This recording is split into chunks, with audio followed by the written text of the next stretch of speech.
മുഴുവൻ കേൾക്കാതെ പോകരുത് കേട്ടോ.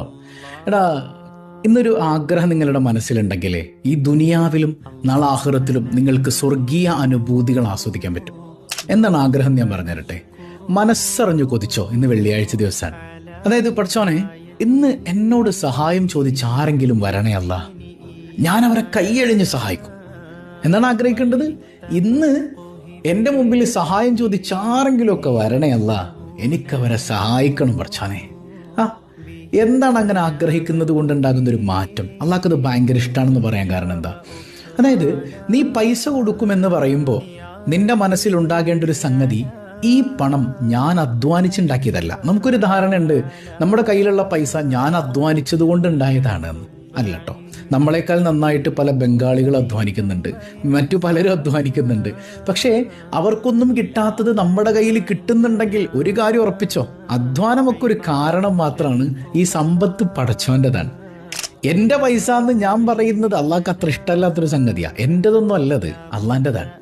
അപ്പോൾ ആ ഒരു ബോധ്യത്തിൽ പടച്ചോനെ, ഇന്ന് എൻ്റെ മുമ്പിൽ ഒരാൾ സഹായത്തിന് വന്നാൽ ഞാൻ കൊടുക്കുമല്ല, നിന്റെ പൈസയിൽ നിന്ന് ഞാൻ കൊടുക്കുമല്ല, എൻ്റെതിൽ നിന്നല്ല, നിന്റെതിൽ നിന്ന് കൊടുക്കുമല്ല, നിനക്കിഷ്ടമുള്ളത് ഞാൻ കൊടുക്കുമല്ല.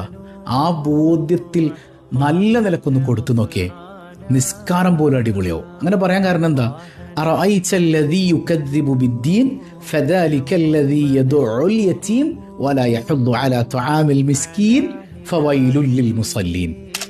ദീനിനെ കളവാക്കിയതാരാ?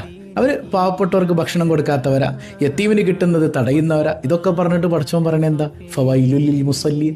അപ്പൊ ഈ യത്തീമിന് കൊടുക്കാത്തതും പാവപ്പെട്ടവന് കൊടുക്കാത്തതും നിസ്കാരം തമ്മിലുള്ള ബന്ധം എന്താ? അവിടെ വലിയൊരു ബന്ധമുണ്ട്.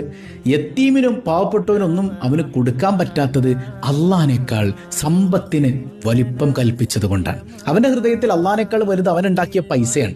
ഈ ബോധ്യമുള്ളവന് അള്ളാനെ തൃപ്തിപ്പെട്ട 5 പൈസ കൊടുക്കാൻ പറ്റൂല. അങ്ങനെയുള്ളവൻ അള്ളാനേക്കാൾ സമ്പത്തിനെ ആരാധിക്കുന്നവനാണ്. സമ്പത്തിനെ ആരാധിക്കുന്നവന് നിസ്കാരമായിട്ട് എന്ത് ബന്ധം? അവൻ എത്ര തലകുത്തി മറിഞ്ഞാലും ഫവൈലുൽ ലിൽ മുസല്ലീൻ, അവന്റെ നിസ്കാരം കൊണ്ട് അവൻ നാശത്തിലാണ്. അവന്റെ പ്രിയപ്പെട്ട സഹോദരങ്ങൾ, ഇന്ന് ചെയ്യേണ്ട ഒരു കാര്യം, നിങ്ങളിത് കേൾക്കുന്നതോടൊപ്പം എല്ലാവർക്കും ഷെയർ ചെയ്ത് കൊടുക്കണം. ഒരാളെങ്കിലും നന്മ ചെയ്താൽ നിങ്ങൾക്കും ആ കൂലി കിട്ടുമല്ലോ. നിങ്ങൾ മനസ്സറിഞ്ഞ് ആഗ്രഹിക്കണം, പടച്ചോനെ, എൻ്റെ കയ്യിലുള്ളത് നിന്റെ പണാണല്ല, നിന്റെ സമ്പത്താണല്ല. ആരെങ്കിലും ഈ വെള്ളിയാഴ്ച ദിവസം എന്നോട് സഹായം തേടിയെത്താൻ എനിക്ക് കൊതിയാണ്. അവര് നീ അയച്ച വിരുന്നുകാരെ പോലെ ഞാൻ അവരെ സ്വീകരിച്ചിട്ട് നിന്റെ പണത്തിൽ നിന്ന് ഞാൻ കൊടുക്കുമല്ല, ഞാൻ കൊടുക്കുമല്ല, നിന്റെതിൽ നിന്ന് നീ തൗഫീക്ക് ചെയ്താൽ ഞാൻ കൊടുക്കുമല്ല. ആഗ്രഹിച്ചു നോക്ക്. ഇത് ഡെയിലി ഈ ചിന്ത നമ്മുടെ മനസ്സിലുണ്ടെങ്കിലേ ഈ ദുനിയാവ് സ്വർഗാകും. നാളെ ആഖിറം പിന്നെ എന്തായാലും പറയണ്ടല്ലോ, അള്ളാഹ് സ്വർഗാക്കി തരും, ഉറപ്പാണ്.